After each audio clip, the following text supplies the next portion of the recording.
Alisten las maletas que nos vamos para la tierra de las pupusas, de El Tazumal, de las playas propias para surfear, del atol, de las ruinas de San Andrés. Mejor dicho, caminen para El Salvador, la tierra gobernada por el tirano millennial Nayib Armando Bukele, el presidente de las selfies en la ONU, el que gobierna por Twitter, el más cool del mundo, el que ama House of Cards, el adicto a las redes, el que tiene clubes de fans que le dedican canciones. Picha, vos son ahí, libre. Si te gustan ahí. El mandatario más joven que ha tenido El Salvador y el rostro fresco que está llevando a esta república centroamericana hacia una tiranía. Hoy les vamos a hablar de un presidente TikToker que despierta admiración, encanta a muchas personas y paga publicidad para que lo conozcan en toda América Latina. Ojo, porque a este man hay que tenerle mucho cuidado y personajes así andan desatados por toda la región.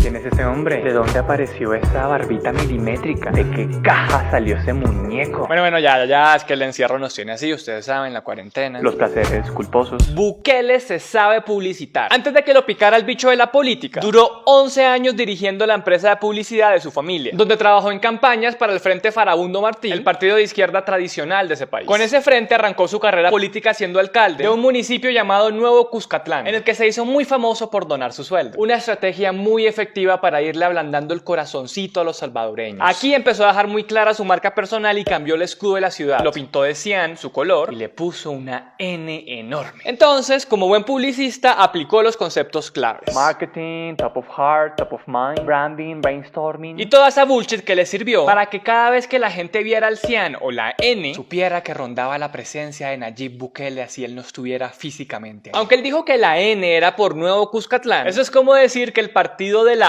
U en Colombia, que fue creado como un culto a la personalidad de Álvaro Uribe, era el partido de la unidad y no el partido de Uribe. Ajá, te creímos. Desde que arrancó, Bukele tenía claro que él no se conformaba con Nuevo Cuscatlán, sino que estaba hecho para grandes cosas. Entonces escaló a ser alcalde de la ciudad capital, San Salvador, con el mismo partido de izquierda. Hasta ahí uno dice, este man es de izquierda. Mejor dicho, de izquierda radical, como él mismo lo mencionó una vez. Todo bien. En San Salvador repitió sus viejas tácticas como donar su sueldo para becas, pintar de cian los camiones de basura a la ciudad y hasta cambiar el escudo de la ciudad por uno con un color que ustedes jamás van a adivinar. ¡Tarán! El cian. También se hizo famoso por hacer una obra cada día, aunque esa obra fuera poner un ladrillo cada día y tomar una foto. Como ven, todo es cuestión de perspectiva. Desde ahí comenzó a pelear con su partido de izquierda, cuando criticó acciones de su movimiento que, según él, beneficiaban a la oposición. Y qué sorpresa, luego terminaría metido en la oposición. Políticos y sus vueltas. Sin embargo, su quiebre definitivo con el partido fue cuando una concejala de la ciudad denunció a Bukele por llamarla maldita traidora y bruja y lanzarle una manzana. Esto supuestamente ocurrió cuando estaba en una reunión en la que ella le pidió a Bukele despedir a un funcionario que estaba señalado por agredir a una mujer. Y este gran líder pacificador no estuvo de acuerdo y respondió agrediéndola. ¡Qué hombre! ¡Qué nivel elevado de discusión! ¡Qué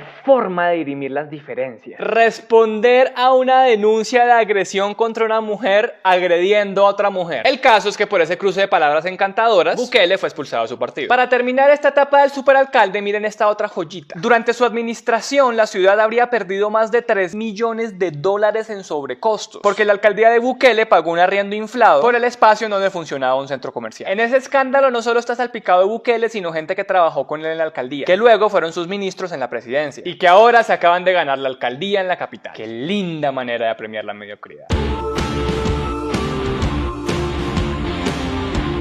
Mientras Bukele venía haciendo estas cosas, El Salvador venía incubando varias crisis. Clasecita express de historia. El Salvador estuvo sumido más de 11 años en una guerra civil, en las que se enfrentaron el Estado con varias guerrillas. Ese conflicto se terminó en 1992, cuando se firmó un acuerdo de paz. De esa guerra surgieron dos maravillosos partidos. Uno de derecha, Arena, fundado por un ex militar, y otro de izquierda, el FMLN, que surgió de las guerrillas que había en el país. Desde entonces, esos dos partidos se han turnado el poder en El Salvador. Hasta ahí todo fino. El problema es que en los casi 30 años que llevaban gobernando, adivinen, la política en El Salvador se convirtió en el ejemplo mundial de transparencia. No, la realidad es que entre esos dos partidos que entre el diablo y escoja. Ambos están hasta el cuello de escándalos de corrupción. Por eso es que hay un chiste viejo y desgastado en América Latina. Lo que de verdad nos une a todos como región es la corrupción. Vean, de los 4 presidentes que hubo antes de Bukele, 3 estuvieron metidos en torcidos. El primero, que era de Arena, estaba en prisión domiciliaria mientras lo investigaban por corrupción y murió antes de que se resolviera su caso. El segundo, también de Arena, está pagando una condena de 10 años de cárcel porque confesó haber lavado más de 300 millones de dólares. El tercero, del FMLN, está acusado de enriquecimiento ilícito y malversación de fondos. ¿Y qué creen? ¿Está en la cárcel? No. ¿Está en prisión domiciliaria? No. ¿Se murió? No. ¿Lo juzgaron? No. Está parchado, que diga, asilado en Nicaragua y con la bendición del dictador Daniel Ortega, quien lo defiende diciendo que es un perseguido político. Ay no, pobrecito. Como si tener presidentes corruptos no fuera lo suficiente. El Salvador está en la mala en términos de violencia. Es el 7º país del mundo con más homicidios. Entre 2014 y 2019 tuvo más desapariciones que todas las que hubo durante la guerra civil. Para el 2018, 1/3 del país vivía en la pobreza y las pandillas tenían presencia en el 94% de su territorio. 94%. Definitivamente El Salvador, todo un territorio de paz. Súper. Entonces tenemos un país jodido, lleno de pobreza, ahogado en corrupción y arrinconado por las pandillas, que vio una oportunidad de cambiar en alguien que se vendió como el salvador de todos esos problemas y que iba a hacer las cosas diferentes. Como lo diría la mujer más famosa del continente, ¡que pase Nayib Bukele!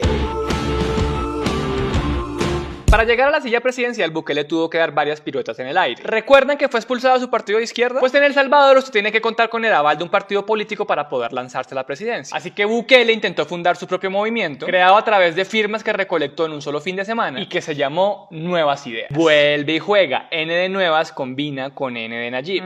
No lo sé, Rick, suena sospechoso. Sigamos. Y a pesar de que corrió más que Usain Bolt en la recolección de esas firmas, las presentó tarde y no pudo inscribir su partido. Entonces se metió otro movimiento llamado Cambio Democrático de centro izquierda. El problema es que ese partido terminó siendo suspendido y tampoco pudo participar en las elecciones presidenciales. Allí apareció el malabarista Nayib, quien hizo un triple salto mortal en reversa, humillando en el proceso a los amateurs del Circo del Sol, y se fue a un partido de derecha que estaba hasta la coronilla de escándalos. Oigan a mi tío, no que había dicho que era de izquierda radical. En fin, la ideología. Ahí finalmente se pudo inscribir como candidato. ¿Y qué hizo en campaña? Llegar con un discurso que respondía a la crisis de corrupción y de violencia que ya les contamos. Mírenlo en campaña demostrando su hartazgo con los torcidos de los gobiernos pasados. Cuando llegan al gobierno, roban porque así lo han hecho siempre. Ven la corrupción como algo normal. Ya estamos hartos. Y véanlo acá, recién posesionado, prometiendo acabar con la violencia. Definitivamente yo no creo que las pandillas como las conocemos ahora vayan a existir de 3 a 4 años. Como dice mi psicóloga, si todo pinta bien al principio, desconfía. Su táctica le sirvió. Arrasó en las elecciones con más de la mitad de los votos y no fue necesaria una segunda vuelta. Nayib se sentó en el trono. Como presidente, Nayib Bukele mostró que su obsesión es el mismo, y tener más y más y más y más poder cada vez que puede. En estos 2 años, Bukele se ha dejado ver como un adolescente de ego frágil, que no resiste que lo contradigan, que quiere que todo el mundo se arrodille a sus deseos, y que vive montado en una ola populista. Básicamente la vieja táctica de los caudillos. Todos los que no estén conmigo son unos traidores del pueblo. Veamos cada uno de los rasgos que lo hacen un tirano. Primero, cuando quiso dar un golpe de estado y Dios lo detuvo. No había pasado ni un año de gobierno cuando Bukele se enfrentó a la asamblea, que es el Congreso de allá. Como los asambleístas no querían aprobarle un préstamo, pues Bukele hizo lo que mejor sabe hacer: pataleta de niño furioso con sus papás. Síguenlo. Un domingo el presidente convocó a la ciudadanía para que marchara hasta la asamblea. Dijo que los asambleístas eran unos sinvergüenzas. Pero esos sinvergüenzas no quieren trabajar por el pueblo. Se metió a la brava con los militares.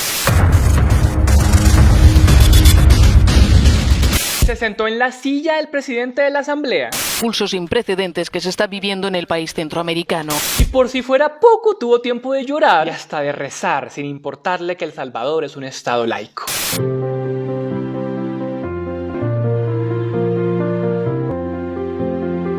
Como diciendo, yo soy el que manda en el poder legislativo y en todo El Salvador. Básicamente, el Estado soy yo. Además, pillen que Bukele es el solapado mayor. Cuando ya había llamado a los asambleístas enemigos y convocado a la insurrección del pueblo y amenazado con los militares y dicho que él podía oprimir el botón si quisiera. Si quisiéramos apretar el botón, solo apretamos el botón.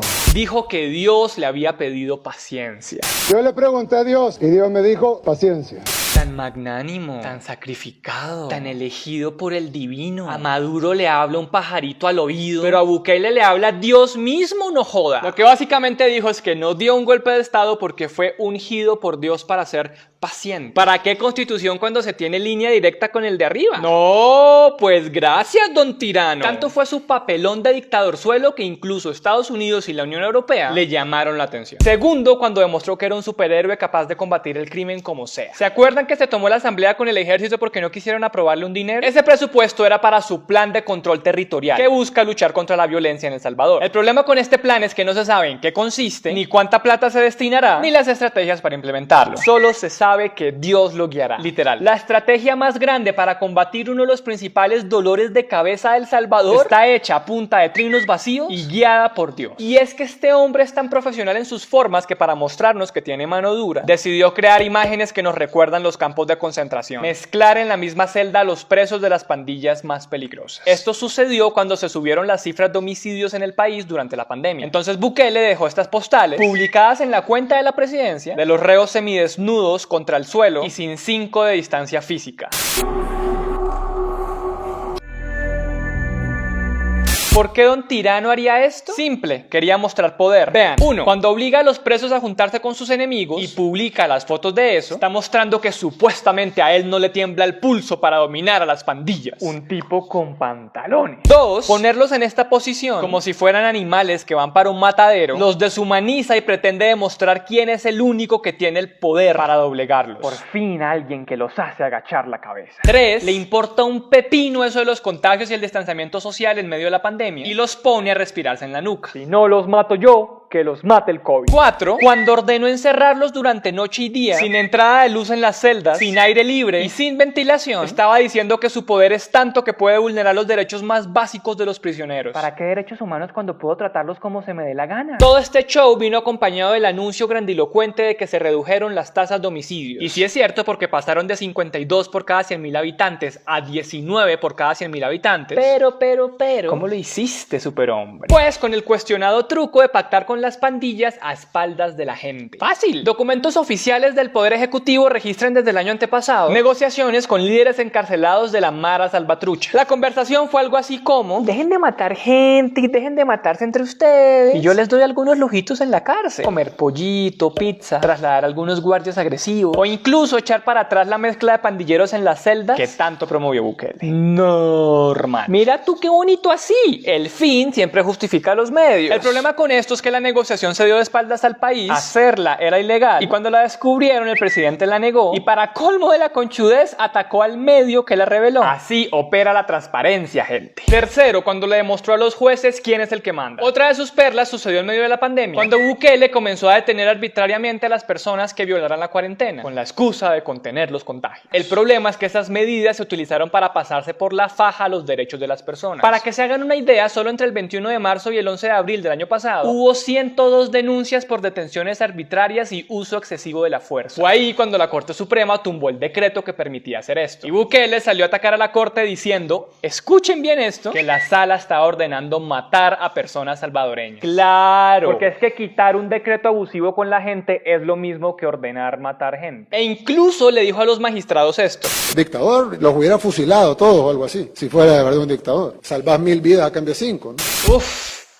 Nos salvamos. Gracias por perdonarles la vida esta vez, su majestad. Es tanto el descaro de este tipo que cuando lo llaman dictador, sale a decir que él en realidad no es tan dictador porque no fusila a la gente de frente. Aunque lo piense, lo quiera, lo diga y lo comparta públicamente. Ojo con pensar así de duro, presidente. No vaya a ser que se le vuelva realidad la ideita. Cuarto, cuando venció la corrupción. Para acabar con la corrupción, Bukele se inventó junto con la OEA la Comisión Internacional contra la Impunidad en El Salvador. Un organismo que podía vigilar todas las acciones que hacía el Estado. ¡Úpale! Se le pueden ver las venas de lo transparente, doctor Bukele. Sin embargo, cuando esta comisión denunció irregularidades del gobierno con la pandemia, como compras infladas, contraticos que se los ganan los familiares de los ministros, negocios que se hacen con empresas que no tienen la experiencia, el gobierno salió a ponerle el palo en la rueda. Miren dos ejemplos. Cuando el organismo anticorrupción le informó a la fiscalía de algunos torcidos que se podrían haber cometido dentro del Ministerio de Salud, la fiscalía fue al ministerio para hacer un allanamiento para recoger evidencias. Hasta ahí todo bien. El problema es que cuando llegaron los investigadores, los funcionarios del ministerio y la policía les impidieron prohibieron la entrada y no los dejaron cumplir plenamente con su labor. Es decir, creemos una entidad para combatir la corrupción, pero al mismo tiempo no dejemos que combata la corrupción. Brillante, qué buena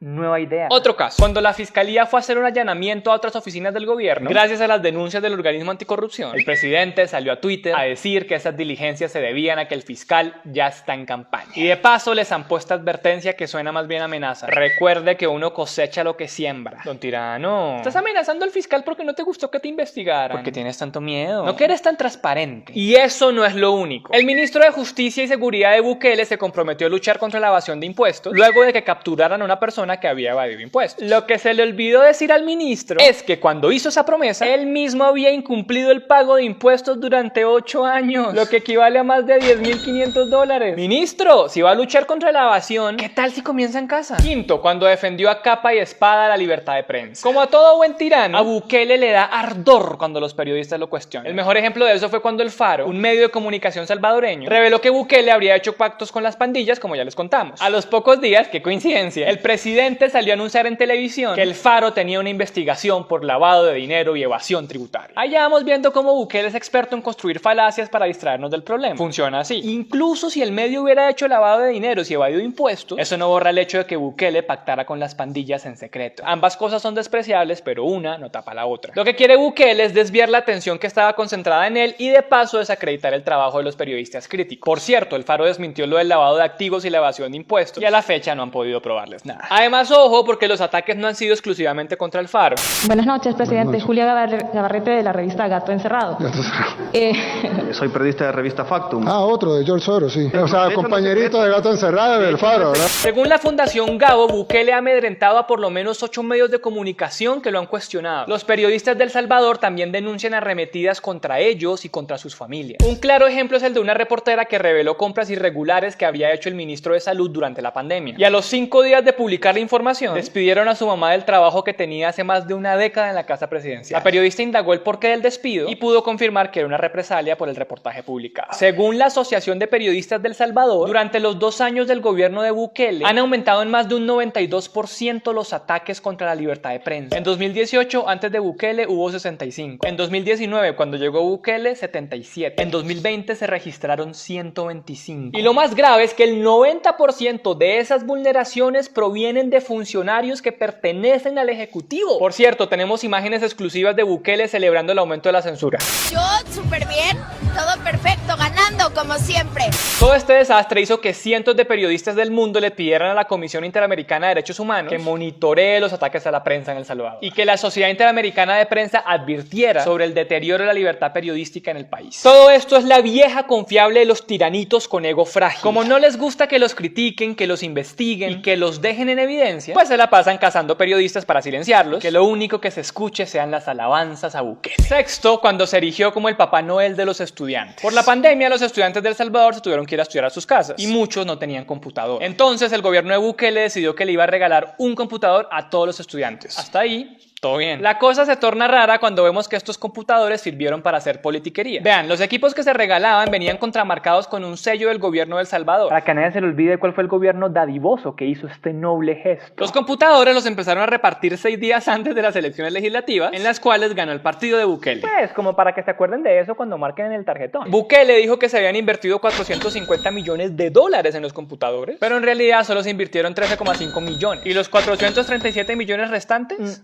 Ni idea. Cuando en El Salvador se conoció la historia de un joven que tenía que encaramarse a un árbol para coger internet, el publipresidente no se arró el papayazo y le ordenó por Twitter a su secretario de innovación que atendiera al pelado, que le engañaran ese árbol. Mentiras, la casa con wifi, banda ancha, portátiles, pantallas. Le faltaron simuladores de vuelos y gafas de realidad virtual. Y obvio, cuando le entregaron todo esto, el gobierno no perdió ni medio segundo de mostrar la lágrima. Véanlo.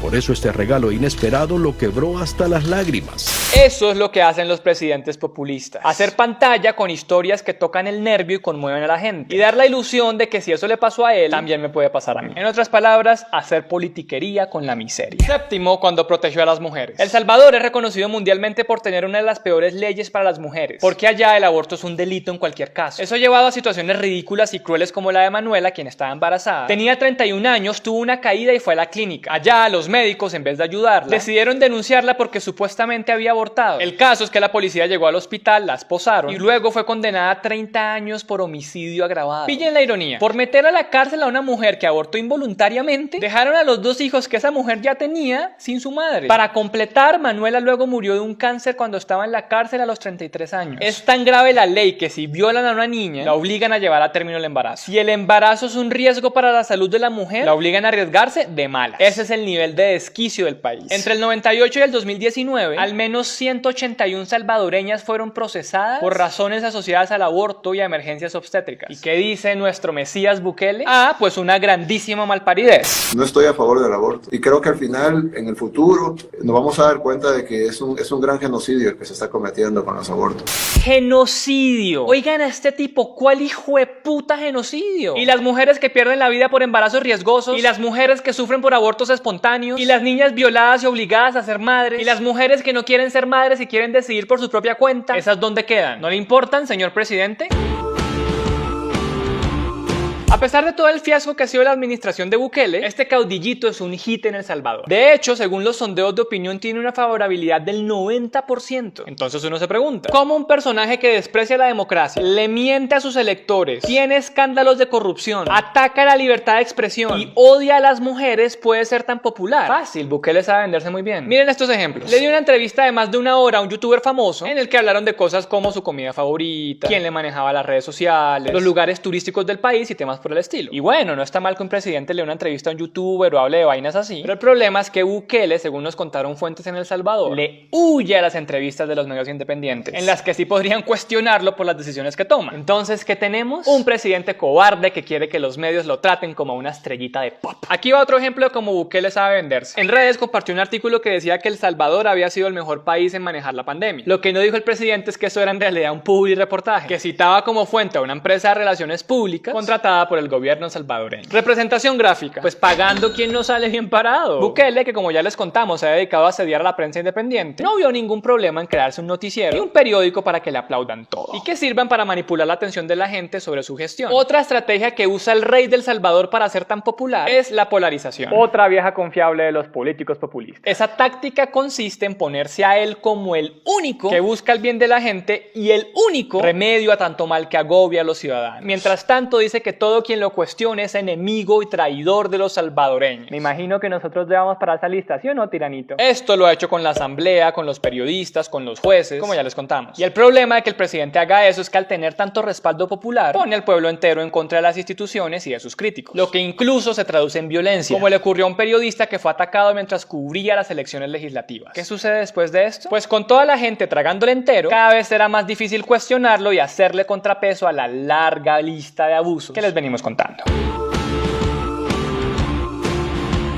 ¿Se acuerdan que les contamos que el pasado de El Salvador fue horrible? Pues con Bukele se pone peor. Lo que tenemos enfrente es el propio conato de la dictadura. Y lo peor es que sus tácticas están funcionando para que la gente crea que es el vocero de Dios en la tierra. Hace pocos días su partido arrasó en las elecciones legislativas. De los 84 puestos que hay en la asamblea, Nuevas Ideas se quedaría por lo menos con unos 56. Eso es el 66% del legislativo. Con esas mayorías este caudillo podrá hacer y deshacer a su antojo. Empecemos con que la asamblea bukelista le podrá ayudar a conquistar el único poder que le falta, el judicial. ¿Por qué? Porque la asamblea escogerá próximamente el fiscal general y a 5 jueces de la Corte Suprema de Justicia, y seguramente serán gente cercana al presidente. Además, con todos esos legisladores, Bukele tendrá el camino despejado para que le aprueben cuanto proyecto se le antoje, como el de una reforma constitucional que ya está listando y que tiene dentro de sus planes extender el periodo presidencial. ¿Ven cómo se va haciendo omnipresente y todopoderoso? Ya sabemos que este tipo es severo vendedor de humo, que la barbita, que el TikTok, que el cian por todos lados, que la N, que siempre acompañado de los militares, que un tweet por aquí, por allá, que la fotico, que el Instagram Live, que la charlita con el youtuber. Pero hay que tener cuidado porque con tanta maroma está maquillando el autoritarismo que lleva adentro. Ojo, que tanto humo no nos haga cerrar los ojos. Bukele y su ego frágil son tan predecibles que ya sabemos cómo va a responder a este video. Les va a decir que somos unos colombianos intervencionistas financiados por los enemigos de la conspiración ultra mega internacional en contra de él, pobrecito, que simplemente queremos obstaculizarlo y que tenemos puras fuentes falsas y todas estas payasadas. Pero vean, nuestro único interés en hablar de El Salvador y hablar de Bukele es porque Colombia nos ha enseñado a identificar tiranos y todo lo que les decimos aquí está justificado. Juzguen ustedes, no se dejen manipular y no dejen que alguien que se cree la voz de Dios los silencie. Nos preocupamos por ustedes de El Salvador y aquí estamos y vamos a seguir. Si les gustó este video denle like, compártanlo por todos lados, suscríbanse, activen la campanita y cuéntenos en los comentarios sobre qué otro país quisieran que habláramos. Hasta la próxima.